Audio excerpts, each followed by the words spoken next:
북한이 핵과 미사일뿐만 아니라 이 사이버 공격 능력도 세계를 위협하는 수준인 것으로 알려지고 있습니다. 미국의 뉴욕타임스가 보도한 내용인데요. 북한의 사이버 능력이 거의 완벽한 무기 수준으로 발전했다.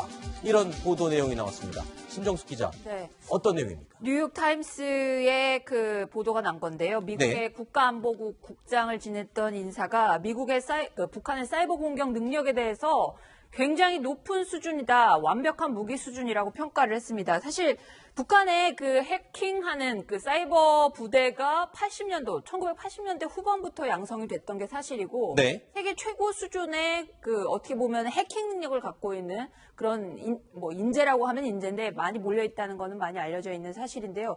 지금도 여러 군데에서 그 징후가 나타나고 있지만은 사이버 강도질이라든지 불법적인 어떤 해킹이라든지 이런 것들이 왕왕 그 북한의 소행으로 네. 그 추정이 되거나 밝혀지고는 하고 있습니다. 네. 그러니까 뉴욕타임스는 또 이런 점도 지적했습니다. 돈을 들이지 않고도, 많은 비용을 들이지 않고도 범죄를 저질 수 있는 게 바로 사이버 공격이기 때문에 북한에게 안성맞춤인 그런 범죄 행위가 아니겠나, 이런 분석을 내놓기도 했습니다. 자, 지금 북한에서 활동하고 있는 사이버 해커 부대, 규모가 어느 정도 되고 누가 지휘를 하고 있는 겁니까? 네, 그 규모는 네. 능력을 어디까지를 해커로 보느냐 하는 따라서 네. 우리가 평가를 달리할 수밖에 없는데, 과거에는 한 3, 4년 전만 해도 북한에서 한국에 은행을 이렇게 해킹한다든가 하는 숫자를 한 3,000명 정도로 봤는데, 네. 지금 한 6,000명 정도로 늘어났습니다. 아, 2배나 늘었습니까? 지금 몇 년 사이에? 예, 그렇게 2배나 늘어나는 걸 봐야 되고, 그 다음에 이제 해킹을 할 수 있는 전반적인 인력은 한 3만 명 정도로 보는 게 맞을 것 같고, 아우. 네, 그 숫자가 굉장히 많습니다. 그 다음에 네. 사람들이 평소에는 해외에 나가 있으면서 간단한 프로그램을 만들어가지고 이 돈을 벌다가, 네.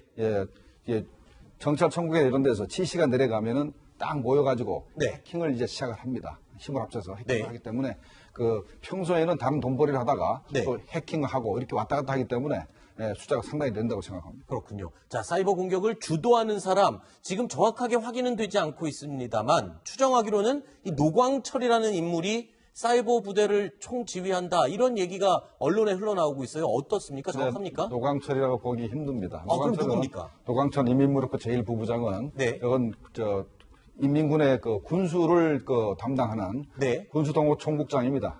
그러니까 노광철이 해킹의 최고 책임자는 아니고 최고 책임자는 정찰총국장이라고 보는 게 맞을 것 같습니다. 아, 정찰총국장의 지휘하에 해킹 부대가 운영되고 있다. 근데 지금 북한 해킹팀이 주로 어디서 활동하는지를 살펴봤더니 인도, 그러니까 주로 서버나 이런 것들을 다 인도에서 기점으로 퍼져나간다는 게 나와 있고요.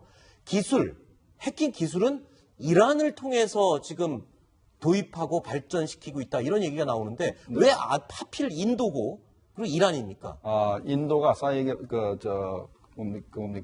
상당히 IT 기술이 발달돼 있어요. 그렇죠. 그래서 북한 노동자들이, 북한의 기술자들이 인도로 가서 많이 IT를 배웁니다. 네. 그래서 인도를 일단 해킹 거점으로 해서 이제 활동을 많이 하고. 네. 그다음에 이제 지난번에 말레이시아에서 김정남이 죽었을 때. 그랬었죠. 그때 김정남이 말레이시아에 갔을 때도 거기 있는 북한 해커들을 하고 합작을 해서 뭔가를 만들어가지고 사활하다 죽었거든요.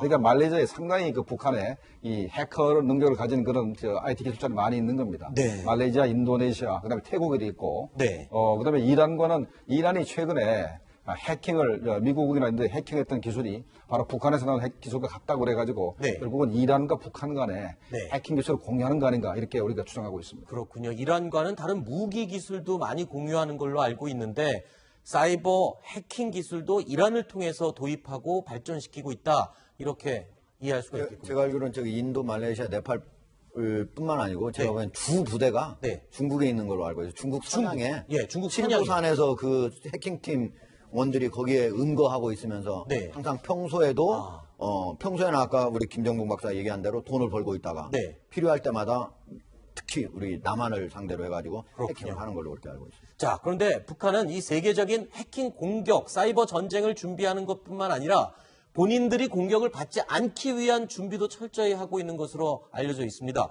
그러니까 윈도우 시스템 같은 컴퓨터 OS를 사용하다 보면 미국으로부터 사이버 공격을 받을 수 있을 것으로 예상을 하고 자체적으로 지금 화면에 나오는 붉은 별이라는 컴퓨터 운영 시스템 OS를 따로 개발해서 사용하고 있다고요. 이거는 왜 그런 겁니까? 그러니까 본인들이 해킹 안 당하기 위해서 자체적인 OS를 만들어서 쓰는 건가요? 맞습니다. 그러니까 북한이 현재 IP를 한 1,몇백 개를 좀 가지고 있거든요. 네. 그게 전부 다 중국 회사를 통해서 차이나텔레콤 이제 회사를 통해서 이제 쓰고 있는데 만약에 북한이 미국에 윈도우를 쓰게 되면은 미국이 거다가 그 해킹 프로그램을 집어넣게 되면 바로 북한의 모든 그런 정보가 밖으로 빠져나가게 되니까 네. 나름대로 이제 붉은 별을 이제 사용을 이제 하고 있습니다. 성능은 어떻습니까? 저게 그래서 뭐 해킹을 막아낼 수 있는 그 정도의 충분한 능력이 되나요? 저 OS가? 해킹을 막는다기보다는 네. 일단은 거기 내부에는 해킹 프로그램이 안 들어가 있기 때문에 네. 일단 해킹 프로그램이 타고 들어오면 그때부터 방어를 시작하겠죠. 네. 그런 상황이고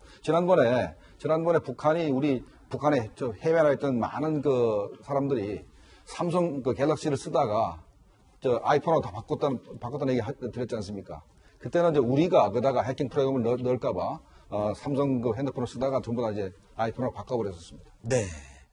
자, 그런데요. 지금 보시면은 이 북한은 2대에 걸쳐서 사이버 공격을 준비 중이었습니다. 김정은뿐만 아니라 이미 김정일 세대부터 21세기 전쟁은 정보에 관한 것이다 라고 미리 예측을 하고 사이버 전쟁 준비를 시작해 왔고요. 김정은이 이를 이어받아서 사이버 공격에 매우 투자와 그리고 집중을 하고 있는 것입니다. 저 부분에 이제 제가 짚고 넘어갈 부분이 하나 네. 있는데, 우리가 김대중 노무현 정부 때, 네. 그 당시에 북한이 물고기를 우리가 줄 게 아니라 네. 물고기 잡는 법을 가르쳐야 한다 해서 우리 국내 유수 대학의 우수한 그 대학 교수들이 북한에 가서 사이버 강의를 몇 달씩 했었습니다.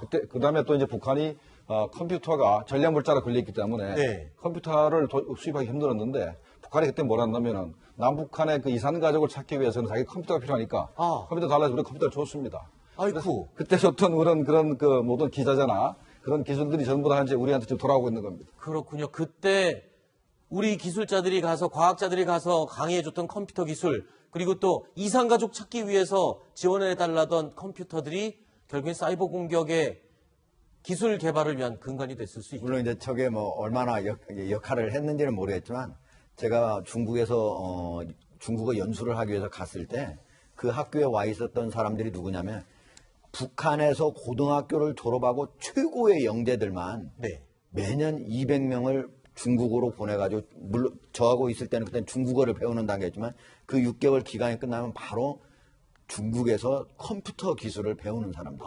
그러니까 북한에서 최고 영재들을 북한은 장기간 10여 년 거의 20년 가까이 중국에 보내가지고 해커로 키운 거군요. 컴퓨터 기술을 배우게 한 거죠. 네. 물론 꼭 해커만 키우려고 했던 건 아니고 그렇진 컴퓨터 않지만. 산업을 발전시키기 위해서 노력을 해왔다는 걸 알 수가 있습니다. 네. 자, 북한이 지금 2대에 걸쳐서 아버지 김정일과 아들 김정은에 걸쳐서 사이버 전쟁을 준비해 왔다. 그런데요.